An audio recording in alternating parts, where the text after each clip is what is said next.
करीब 2 दशक पुराना मनरेगा को मोदी सरकार ने नए बिल वीबीजी रामजी को लाकर खत्म कर दी।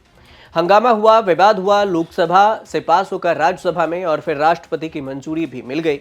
2 दशक पुराना मनरेगा कानून नए ढांचे में बदल गया। अब ग्रामीण परिवारों के लिए 100 दिन के बजाय 125 दिन के रोजगार की गारंटी दी गई है। 60:40 मतलब 60% केंद्र सरकार, 40% राज्य सरकार, दोनों मिलकर इसके जो स्कीम में जो खर्च होगा और जो बजट बनेगा उसमें भागीदारी होगी।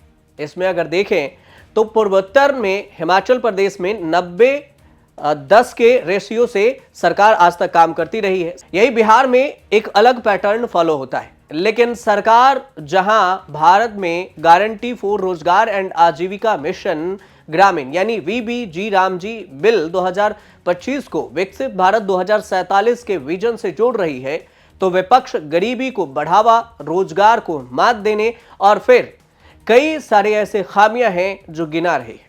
इस बीच में सोनिया गांधी ने यह आरोप लगाया है कि मोदी सरकार ने पिछले 11 सालों में मनरेगा को कमजोर किया। सोनिया गांधी ने अंग्रेजी अखबार द हिंदू में लिखे एक लेख में यह आरोप लगाया है कि बिना किसी व्यापक चर्चा, परामर्श, संसदीय प्रक्रिया और केंद्र राज्य संबंधों की मर्यादा का सम्मान किए बिना मनरेगा को खत्म करने के दिशा में सुनियोजित कदम उठाए गए हैं। सोनिया गांधी इसे मनरेगा की मौत बताते हुए देश की सामूहिक नैतिक विफलता करार दी है, जबकि कोरोना महामारी के कठिन समय में यही योजना गरीबों के लिए संजीवनी साबित हुई थी। तो अब हाल में सरकार ने मनरेगा पर बुलडोजर चला दिया। न सिर्फ महात्मा गांधी का नाम हटाया, बल्कि मनरेगा का रूप स्वरूप बिना विचार विमर्श किए, बिना किसी से सलाह मशविरा किए, बिना विपक्ष की विश्वास में लिए मनरेगा को पूरी तरह से बदल दिया गया। बदला ही नहीं, खत्म कर दिया। सोनिया गांधी के इसी लेख को शेयर करते हुए राहुल गांधी ने सोशल मीडिया प्लेटफॉर्म एक्स पर लिखा कि न जनसंवाद, न संसद में चर्चा, न राज्यों की सहमति और मोदी सरकार ने मनरेगा और लोकतंत्र दोनों पर बुलडोजर चला दिया। ये विकास नहीं, विनाश है, जिसके कीमत करोड़ों मेहनतकश भारतीय अपनी रोजी रोटी गंवाकर चुकाएंगे। कांग्रेस संसदीय दल के अध्यक्ष श्रीमती सोनिया गांधी का इस गंभीर मुद्दे के हर पहलू का पर्दाफाश करता हुआ ये चीज दिखा जा सकता है। अब सोनिया गांधी का सोशल मीडिया ये पोस्ट है। इसके बाद देखें तो सोनिया गांधी का ये कहना है कि मनरेगा केवल एक सरकारी योजना नहीं थी, बल्कि यह ग्रामीण भारत के संकटग्रस्त परिवारों के लिए काम के संवैधानिक अधिकार की गारंटी थी। यह दुनिया के सबसे बड़ी सामाजिक सुरक्षा योजनाओं में से एक रही है और सबसे अधिक अध्ययन मूल्यांकन की नई योजना में से एक में शामिल रही। कई सारे रिसर्च के बाद एक बात सामने आई कि मनरेगा ने समाज के सबसे कमजोर वर्गों जैसे कि भूमिहीन, मजदूरों, महिलाओं, दलितों और आदिवासियों के जीवन में परिवर्तन का काम और इसमें एक अहम भूमिका निभाई है। लेख में सोनिया गांधी ये भी लिखती हैं कि महात्मा गांधी के नाम को हटाना तो केवल शुरुआत थी, असल में पूरी योजना की संरचना को ही नष्ट कर दिया गया। सोनिया गांधी का तर्क ये भी है कि इससे गरीब ग्रामीण मजदूरों की आय पर सीधा असर पड़ेगा और उनके सौदेबाजी की शक्ति कमजोर होगी। 15 सालों में मोदी सरकार ने ग्रामीण क्षेत्रों के बेरोजगार, गरीबों और वंचितों के हितों को नजरअंदाज कर मनरेगा को कमजोर करने की हर कोशिश की, जबकि कोविड के वक्त ये गरीब वर्ग के लिए संजीवनी साबित हुआ। लेकिन बहुत अफसोस की बात है कि अभी हाल में सरकार ने मनरेगा पर बुलडोजर चला दिया। न सिर्फ महात्मा गांधी का नाम हटाया गया, बल्कि मनरेगा का रूप स्वरूप बिना विचार विमर्श किए, बिना किसी से सलाह मशविरा किए, बिना विपक्ष को विश्वास में लिए मनमाने ढंग से बदल दिया गया। Look, I think we're all very concerned about Manrega. Of course, Mrs. Gandhi has a particular concern because she was very much behind the original concept way back in 2005. And to see it dismantled 20 years later is heartbreaking. See, the concerns that many people have are legitimate concerns. We tried to voice them in Parliament.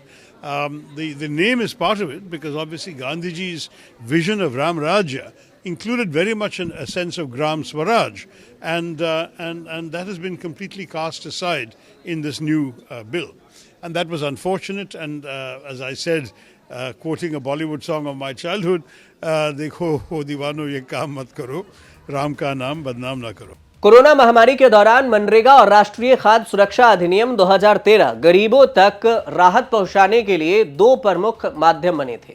और अगर देखा जाए तो इन चार चीजों पर focus किया गया है नए बिल को। ग्रामीण इंफ्रास्ट्रक्चर तैयार करना, मौसम की मार को कम करने के लिए स्पेशल काम करना, जीविका से संबंधित इंफ्रास्ट्रक्चर, पानी से जुड़े हुए काम पर जल संचयन करना। यह सरकार कह रही है कि चार चीजों के दावे से हमने वीबी राम जी लाया है। तो वही सोनिया गांधी मनरेगा पर काफी एक्टिव हैं। राहुल गांधी, प्रियंका गांधी के साथ साथ सोनिया गांधी का एक्टिव होना यह भी बताता है कि मनरेगा के शुरुआत से अंत तक बदलाव को बखूबी से सोनिया गांधी ने देखा है। कैसे ग्रामीण इलाकों को गरीब वंचित लोगों के जीवन पर मनरेगा ने छाप छोड़ा। मनरेगा की शुरुआत की बात करें तो साल 2005 में राष्ट्रीय ग्रामीण रोजगार गारंटी अधिनियम, जिसे नरेगा कहा जाता था, NREGA, इसके रूप में हुई। इसे 2 फरवरी 2006 को कुछ जिलों में लागू किया गया। बाद में 2008 तक पूरे देश में विस्तार किया गया और फिर 2 अक्टूबर 2009 को इसका नाम फिर से बदल दिया गया और महात्मा गांधी राष्ट्रीय ग्रामीण रोजगार गारंटी अधिनियम MGNREGA कर दिया गया, यानी मनरेगा। उद्देश्य था 100 दिन की रोजगार की कानूनी गारंटी। और अब दिसंबर 2025 में मनरेगा को ही खत्म कर दिया गया और वीबी राम जी एक नया कानून आ गया है। और कुछ आंकड़ों के जरिए अगर आप समझेंगे कि मनरेगा कितना अहम है और कितना अहमियत था ग्रामीण लोगों के लिए, भूमिहीन लोगों के लिए, तो ग्रामीण विकास मंत्रालय द्वारा जो आंकड़े जारी किए गए हैं उसे देखिए। साल 2014 के बाद मोदी सरकार ने 11 साल के कार्यकाल के दौरान मनरेगा के लिए जारी फंड में लगातार बढ़ोतरी की। वित्त वर्ष 2013 और 2014 को अगर देखेंगे तो मनरेगा के लिए बजट का आवंटन 33,000 करोड़ रुपए था। ग्रामीण विकास मंत्रालय यह भी आंकड़ा देता है कि 2025 और 26 में मनरेगा के लिए 86,000 करोड़ रुपए आवंटित किए गए। तो जो योजना के शुरुआत के बाद से अब तक का सबसे अधिक आवंटन है। यही अगर 2024 और 2025 में अगर देखें तो 290.60 करोड़ मानव दिवस सृजित किए गए, मतलब कि कितने दिन काम किया है इसका आंकड़ा दिया गया। सरकारी आंकड़ों के मुताबिक कि इस योजना में 440 लाख से ज्यादा महिला भागीदार हैं, 58.15%। पिछले 5 सालों में देखें तो मनरेगा के अंतर्गत महिलाओं की भागीदारी लगातार 50% से ऊपर रही, तो इसमें लगातार वृद्धि भी देखी गई। वित्त वर्ष 2013 और 2014 में अगर देखेंगे तो 48% थी, जो कि वित्त वर्ष 2024 और 2025 में 58.15% हो गई। तो ऐसे में क्या मनरेगा को खत्म करके नया वीबी राम जी से मजदूर कम होंगे? क्या मजदूरी बढ़ाने की मांग को ध्यान में रखा गया है? ग्रामीण इलाकों में रोजगार के अवसर और भी बेहतर होने का दावा जो सरकारी दावा है, लेकिन क्या उसमें सुधार होगा? जिसके पास कृषि योग्य जमीन नहीं है वो क्या करेंगे? न्यूनतम मजदूरी दर 400 रुपए करने की मांग की गई थी, तो क्या इस पर कुछ विचार किया गया है? इसकी कोई भी जानकारी नहीं है।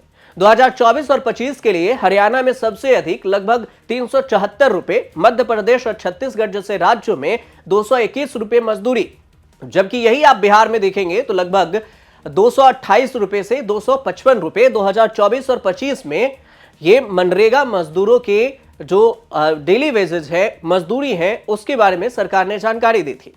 तो इस हिसाब से अगर देखें तो सरकार से विपक्ष ये मांग करती रही, सोनिया गांधी भी मांग करती रही कि इसे 400 रुपया कर दिया जाए। लेकिन जब ये मुद्दा उठा 2024 में, तब भी सरकार नहीं सुनी। 2025 में अब नए बिल लाकर मनरेगा को ही खत्म कर दिया है। तो ऐसे में सवाल भी कई सारे हैं और सरकार के जो दावे हैं इसमें बढ़ोतरी होगी, मजदूरों को काम करने का, ज्यादा दिन का अवसर मिलेगा, लेकिन जो छुट्टी तय की गई है कि कटाई और बुआई के समय में मजदूरों को काम नहीं मिलेगा, वो मजदूर क्या करेंगे? क्या उन पर दबाव नहीं बनेगा? क्या जब बारिश के समय होंगे तो क्या वो मजदूरी जिनके पास जमीन भी नहीं है वो कहां जाएंगे? उनके पास मजदूरी नहीं मिलेगी तो फिर वो उनका रोजी रोटी, घर कैसे चलेगा? कई सारे सवाल हैं जो उठ रहे हैं। विपक्ष भी यही कह रहा है कि आखिर सरकार मनरेगा को खत्म करके इस पर बुलडोजर चलाने का काम किया है और बीवीजी रामजी योजना लाकर कोई अच्छे काम नहीं किए मनरेगा के तुलना में। फिलहाल कुछ आगे इस पर अपडेट आएगा तो हम आपको जरूर बताएंगे। आपको ये जानकारी सही लगे तो हमारे चैनल से जुड़िए और देखते रहिए न्यूज़ तक।